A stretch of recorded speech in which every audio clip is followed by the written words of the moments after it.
सलाम, नमस्ते, सत श्री अकाल। मैं हूं रजा और आप देख रहे हैं रजाग्राफी। अगर आपने ईरान के रईसी को नहीं जाना तो काफ़ी नुकसान में आप रहने वाले हैं। दोस्तों, आपको पता तो चल ही गया होगा, लेकिन मैं आपको इस रिपोर्ट में वो बातें बताऊंगा जो आपको शायद ही पता होंगी। जी हाँ, ईरान के नए राष्ट्रपति सैयद इब्राहिम रईसी। जी हाँ दोस्तों, अब इन शख्स के बारे में आपको क्या बताऊं, इनकी कोई भी डिग्री फेक नहीं है और ये इतने पढ़े हैं कि शायद ही आप समझ पाएं। बस शॉर्ट में इतना बताऊंगा कि ये पढ़े लिखे शख्स जो हैं 20 साल की उम्र में प्रोसिक्यूटर बन चुके थे। जी हां दोस्तों, और 25 साल की उम्र में डिप्टी प्रोसिक्यूटर बन चुके थे। जी हां दोस्तों, ये कोई हल्की फुल्की पर्सनैलिटी नहीं है और इनके बारे में मैं कोई बढ़ा चढ़ा के नहीं बता रहा हूं। मेरे मामू नहीं लगते हैं, लेकिन मैं आपको बता रहा हूं इसलिए ताकि आपको अब जो खबरें आने वाले दिनों में ईरान की तरफ से मिलेंगी, बयान इनके होंगे, तो आपको पता होना चाहिए कि ईरान अब जिसके हाथ में है और अब जो ईरान को चला रहा है उसकी ताकत क्या है, उसके प्लस पॉइंट क्या हैं और उनके नेगेटिव पॉइंट्स क्या हैं। दोस्तों, इनके जीतने पर पुतिन ने क्या कहा और पाकिस्तान ने क्या कहा, मजे की बात तो यह बताऊंगा कि तुर्की ने क्या कहा। इस रिपोर्ट को ध्यान से सुनिए, समझिए और भैया शेयर जरूर कीजिएगा, क्योंकि अगर आप भारत में रहते हैं तो यकीन जानिए गोदी मीडिया ईरान के खिलाफ प्रोपेगेंडा चलाएगा। हालांकि उसका ही नुकसान होगा, क्योंकि इस वक्त भारत जो है तेल और गैस की डील करने की ताक में ईरान से है और कई सारी डील्स ऑलरेडी दोनों के बीच हो रखी हैं। तो ऐसे में गोदी मीडिया को मेरी सलाह है कि बेटा बच के रहना, फालतू ना बोलना।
दोस्तों, दुश्मन के हिसाब से इब्राहिम रईसी उनके लिए बहुत सख्त और कट्टरवादी हैं। जी हां दोस्तों, अब तुम्हारे लिए कट्टरवादी हैं, ईरानियों के हिसाब से तो जबरदस्त हैं, क्योंकि इनके जीतने पर अमेरिका के और इजराइल के 10 लग चुके हैं। दोस्तों, मैं बढ़ा के नहीं बता रहा हूं, इसी बात से समझ लीजिए कि ये जो शख्स जीता है इस इंसान पर पहले से ही अमेरिका ने पाबंदी लगा रखी है और इनके जीतने पर इजराइल ने कहा है कि अब ईरान हर हाल में परमाणु बना के रहेगा और ये आनन फानन जीतते ही इनकी पूरी टीम परमाणु में लग जाएगी। हमारी तो लग गई।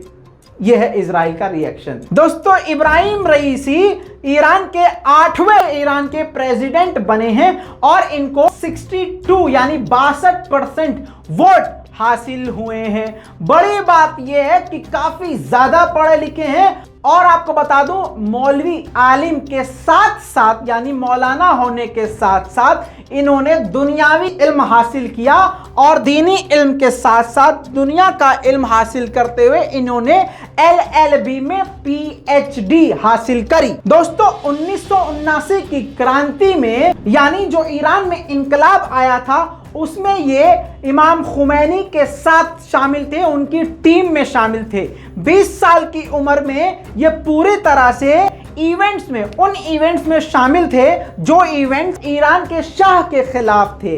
यानी ईरान में जो क्रांति आई है उसमें इनका अहम भागीदारी रही है। 1979 से पहले ही ये कुम के मदरसे में शामिल हो गए थे, एडमिशन ले लिया था और इनके बारे में बताया जाता है कि ये बड़े से बड़े उलमा और बड़े से बड़े आलिम दीन के अंडर इन्होंने पढ़ाई करी, जिनमें आयतुल्लाह खामनाई भी शामिल है। इस वक्त ईरान के जो सुप्रीम लीडर हैं उनके ये स्टूडेंट हैं। जी हाँ दोस्तों, इसलिए इनकी बहुत ज्यादा वैल्यू है। रिपोर्ट के मुताबिक ये भी सामने आई है बात कि ईरान के सुप्रीम लीडर के बाद यानी आयतुल्लाह खामनाई के बाद इन्हीं को वह पद मिलने वाला है।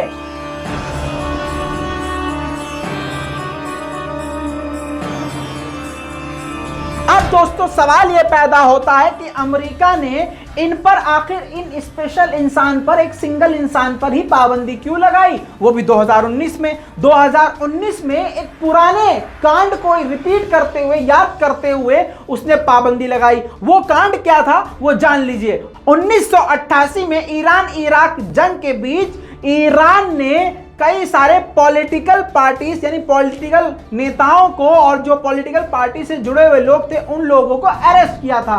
तो आरोप यह है कि ये जज थे, पब्लिक प्रोसिक्यूटर थे, तो इन्होंने हजारों लोगों को फांसी दिलवा दी थी, जिनमें कम उम्र के बच्चे, नौजवान भी शामिल थे। ऐसा आरोप लगाकर अमेरिका ने इन पर पाबंदी लगाई है। अब वो ईरान के प्रेसिडेंट बन चुके हैं और मजे की बात यह है कि बाइडेन जो है ईरान के साथ ताल्लुकात ठीक कर रहे हैं और बात करना चाहते हैं।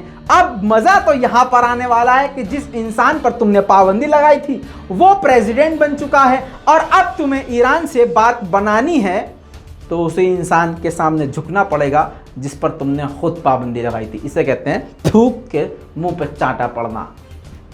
ईरान के मशहद के शहर में ये पले और बड़े हैं और कुम में, यानी कुम एक शहर है अलग, वहां पर इन्होंने अपनी एजुकेशन कंप्लीट करी है। 2017 में भी इन्होंने चुनाव लड़ा था जिसमें इनको 30 से 35% वोट मिले थे और ये हार गए थे और हसन रूहानी जीत गए थे। आखिरकार अब ये जीत चुके हैं और इनको भारी बहुमत हासिल है।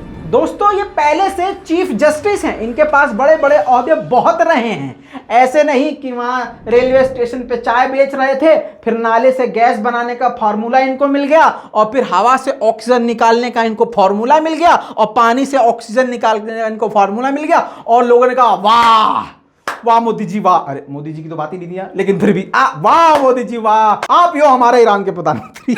ऐसा बिल्कुल नहीं है।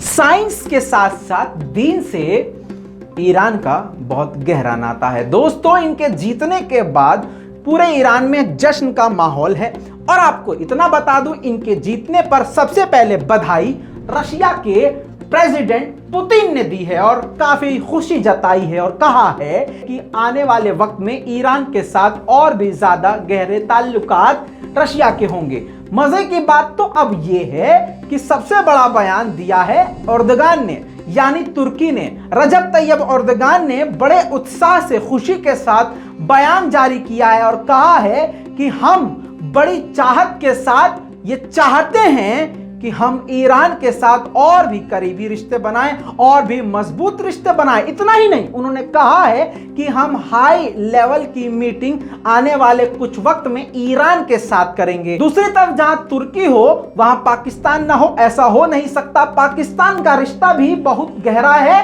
किससे? ईरान के साथ। और इमरान खान ने यह बयान दिया है कि हम ईरान के साथ और भी अपने ताल्लुकात बेहतरीन करना चाहते हैं। इसके अलावा सीरिया के बशर अल असद ने भी बधाई दी है। दोस्तों, जब तक हम ये रिपोर्ट बना रहे हैं यही इतना अपडेट है। बाद में अगर किसी और का बयान आता है वो हम बाद में बताएंगे, लेकिन इंपॉर्टेंट बयान आपको बता रहे हैं। इराक ने भी भैया बधाई दे ही दी है, लेकिन मजे की बात एक और बता दूं कि हमास ने भी बधाई दी है और कहा है कि ईरान ने अभी तक हमारा साथ दिया है और उम्मीद करते हैं कि ईरान आगे भी हमारा साथ देता रहे और हम ईरान के साथ हैं। दोस्तों, सबसे बड़ा नौटंकीबाज यूएई निकला। एक तरफ तो भैया इजराइल के नए प्रधानमंत्री को जो है बधाई दे दी भैया, बधाई हो, और उनकी गोद में ही बैठे हुए हैं यूएई, आप तो जानते ही हैं। दूसरी तरफ ईरान के रईसी साहब को भी भैया जी मुबारक हो। Double game. दोस्तों, ईरान के नए प्रेसिडेंट दुश्मन देशों की नींद ऑलरेडी हराम कर चुके हैं। इस पूरी रिपोर्ट पर आपकी क्या राय है? नीचे कमेंट जरूर कीजिएगा। लाल बटन दबा के चैनल को सब्सक्राइब जरूर कीजिएगा ताकि इसी तरह से आपको हर अपडेट आसान जबान में, बड़ी बड़ी खबरें आसान जबान में इसी तरह से मिलते रहे। मैं हूं रजा, आप देख रहे थे रजाग्राफी। जय हिंद।